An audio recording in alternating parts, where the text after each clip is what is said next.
Nigerian Air Force Chief mulls nationwide adoption of air mobile first aid training towards transforming emergency healthcare delivery. On the foreign and British Parliament reconvenes to forestall imminent closure of British Steel's Scothorpe plant through emergency law. In sport, Nigeria under-18, under-20 women's handball team prepare in Lagos ahead of International Handball Federation tourney. Now the details. I am Taiwo Baruwa.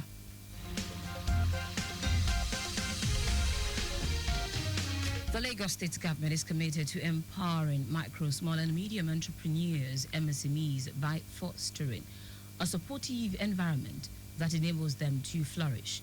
Special advisor to the governor on tourism, art and culture, Idris Aregbe, said this while speaking with journalists at the ongoing second edition of the Niger Brand Chicks NBC Trade Fair in Victoria Island. According to Aregbe, the three-day event will also be replicated across the 5 divisions of the state, including Ikeja, Badagry, Kurudu, and Ekwe, to assist more MSMEs in the state. He noted that the NBC Trade Fair attracted over 200 vendors and over 77,000 attendees, which he believed would foster stronger connections between vendors and customers, as well as attract more investors to Lagos to create job opportunities for residents. SMEs means a lot, and whether you like it or not, no matter no matter what billions you have, it starts from somewhere.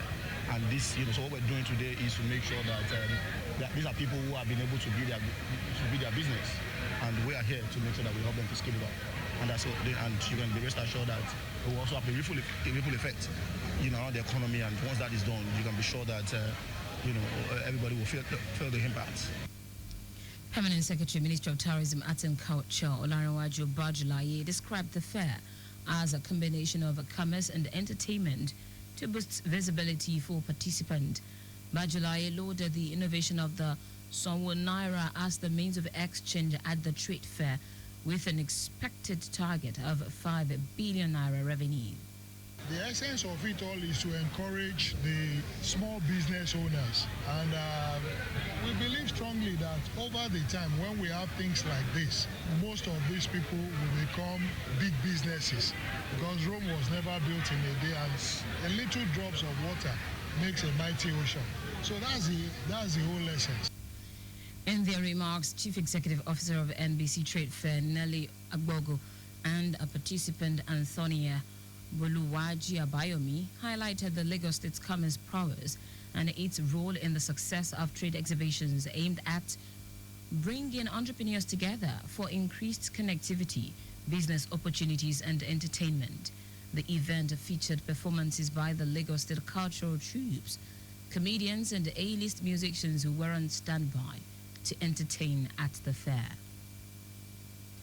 Lagos State Governor Babajide Sanwo-Olu has commended the film's global breakthrough creative team and reaffirming his administration's dedication to supporting the arts.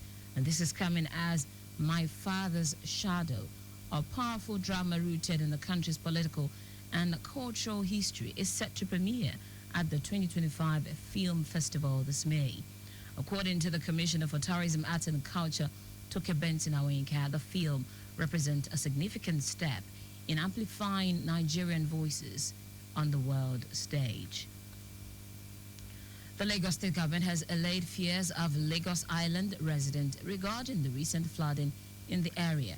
Commissioner for the Environment and Water Resources Tokunbo Wahab said when the urban regeneration project is completed, it will address the perennial flooding issues in Adeniji, Oroyi, Idumagbo, Ojogiwa, Jankara, Aroloya, and environs. This assurance is coming after an assessment tour to check the level of work as regards Lagos Island regeneration project.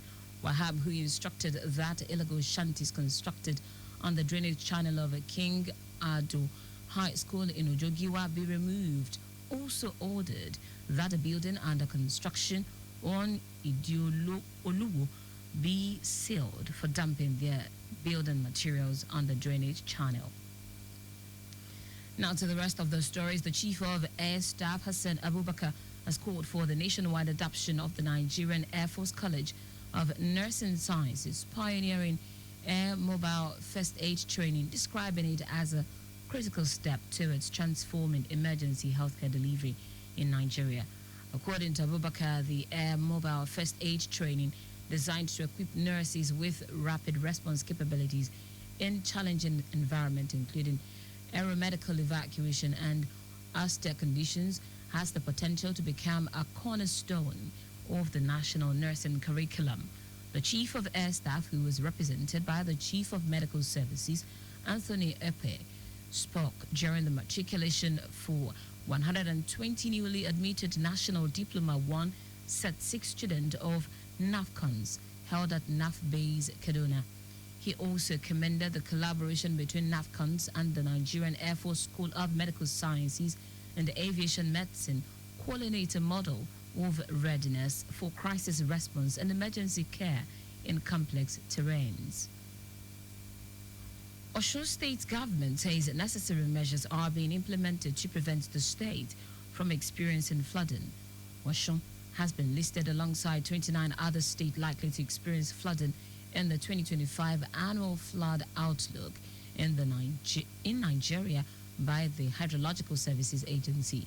The State Commissioner for Environment, Mayowa Adejowore, while speaking on the measures meant to prevent flooding in Osun, highlighted various measures by the Ademola Adeleke administration to prevent flooding.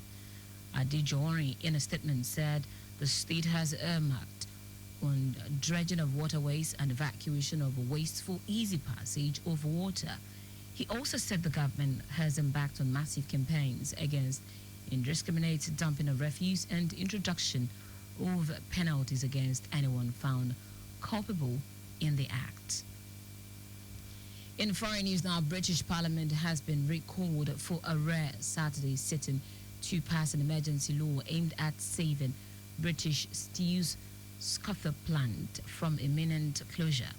Member of Parliament and peers are currently on the Easter break and were not due to return until April 22, but both are now going back to Westminster for the hastily convened sitting. British Prime Minister Keir Starmer said the legislation would allow ministers to take control of the Lincolnshire site and stop its Chinese owner from closing its blast furnaces. The move opens the door to a full nationalization of the company at a later stage, with the Prime Minister saying all options remained on the table. Talks have been taking place this week to keep production going at the firm after owners Jingye said its blast furnaces were no longer financially sustainable. The Chinese company Jingye, which bought British Steel in 2020, says it has invested more than £1.2 billion in the company to maintain operations, but has been suffering financial losses of around £700,000 a day. In sport now, Nigeria's under-18 and under-20 women's handball teams have begun their preparations in Lagos ahead the International Handball Federation Trophies Women's Zonal Phase scheduled for April 20 to 24 in Abidjan, Ivory Coast. The under-20 team comprises players who made history last year by qualifying for the World Cup for the first time ever in Nigeria's handball history, while competing in the under-18 category. Both teams are currently undergoing intensive training at the Roe Park Sports Center, Yaba, Lagos, under the guidance of their coaches John Uzo for the under-18 team and Adeomi Agbola Shitu for the under-20 squad. The under-18 camp features several promising talents, including Joy Omoli, Rivers Queens, Islamiyat Taiwo, Seasiders Babes, and Febi Uluwalade of Ekiti, among others. Both teams must emerge victorious at the zonal phase in Abidjan to secure qualification for the continental phase later this year. That's it on the news at 4, but just before we go, your vehicle is not a strong room. Please keep your valuables out of view of miscreants.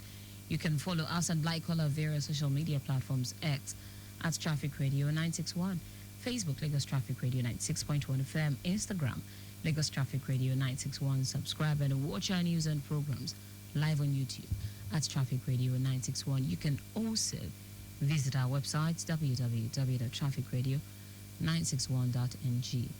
Did you know that under the Sanwo-Olu administration, 51,514 graduates applied for the graduate internship program designed to expose interns to hands-on work experience? You can get more details on the Lagos State Government website. To end the news, here are the highlights of the major stories. The Lagos State Government is committed to empowering micro, small and medium entrepreneurs, MSMEs, by fostering a supportive environment that enables them to flourish. The Chief of Air Staff, Hassan Abubakar, has called for the nationwide adoption of the Nigerian Air Force College of Nursing Sciences, pioneering air mobile first aid training, describing it as a critical step towards transforming emergency healthcare delivery in Nigeria. We also told you that the British Parliament has been recalled for a rare Saturday sitting to pass an emergency law aimed at saving British Steel's Scather plant from imminent closure. Finally, in sport, Nigeria's under-18 and under-20 women's handball teams have begun their preparations in Lagos ahead of the International Handball Federation Trophy's women's zonal phase scheduled for April 20 to 24 in Abidjan, Ivory Coast. For contact with the newsroom, send a message to info@trafficradio961.ng. That ends the news broadcast compiled by Coyote Mafalashiri. I am Taiwo Baruwa. Thank you for listening. Good afternoon and welcome to the return trip.